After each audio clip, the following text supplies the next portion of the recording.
Insights into trusts, asset management, and family court. Did you know that your family's wealth and assets could be directly impacted by family court decisions? In this video, we're revealing how trusts and asset management play a pivotal role in legal matters like divorce, inheritance, and more. Understanding Title 8, the term organization. Title 8, USC 1101, and its broad implications. The term organization includes not just corporations, partnerships, and trusts but also a group of persons associated with joint action. This vague definition allows individuals to create organizations without formal incorporation. By simply stating that you have an organization, it could be recognized as a legal entity without being bound by statutory law.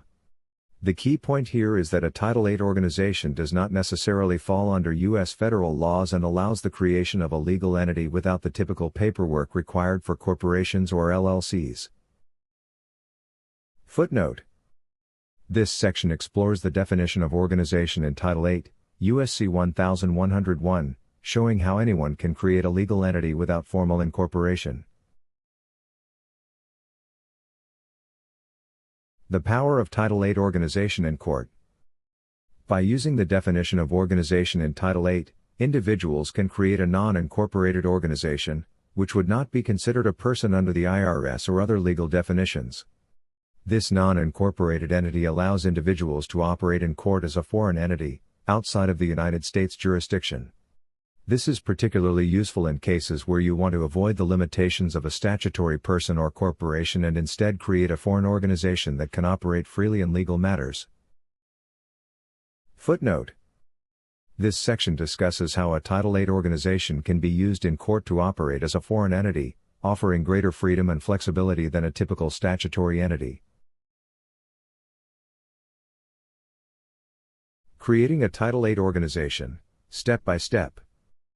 The process of creating a Title 8 organization by filling out an SS4 form to obtain an Employer Identification Number, EIN.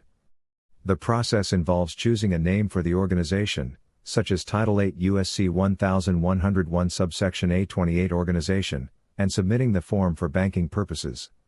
The process is surprisingly simple and allows individuals to operate a legal entity without the complexities of traditional incorporation.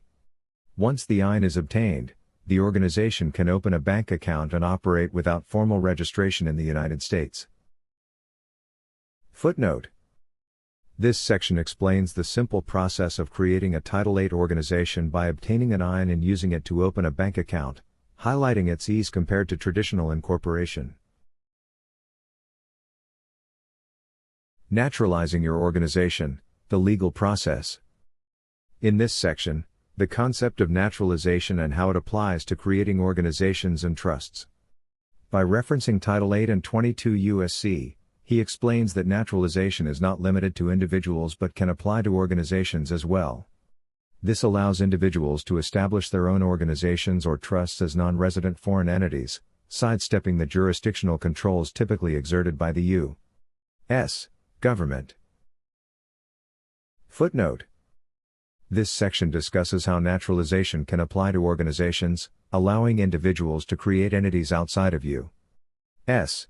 jurisdictional control. Using the legal system to protect your children. The discussion shifts to using legal tools, like trademarking, to protect children from being taken by CPS.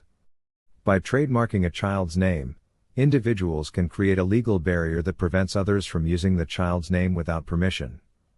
This is part of a larger strategy to ensure that children, as legal property of the court, are protected through commercial means. Footnote. This section explains how trademarking a child's name can protect them legally, providing an additional layer of defense against CPS and other legal threats. The downside of marriage licenses and jurisdictional issues.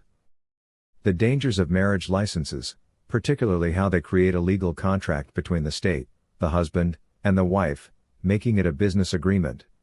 This contract opens the door for jurisdictional control in divorce and asset division proceedings. He suggests that avoiding a marriage license could protect individuals from the state's control and jurisdiction over personal matters. Footnote. This section discusses the legal implications of marriage licenses and how they bind individuals to state jurisdiction, creating a business contract that exposes personal assets. Conclusion: taking control of your legal identity. Individuals have more control over their legal identity and assets than they realize. By creating non-incorporated organizations and using the legal system to protect their interests, people can operate freely outside the traditional legal structures. This gives them the power to manage their assets and avoid unwanted intervention, such as from CPS or the state.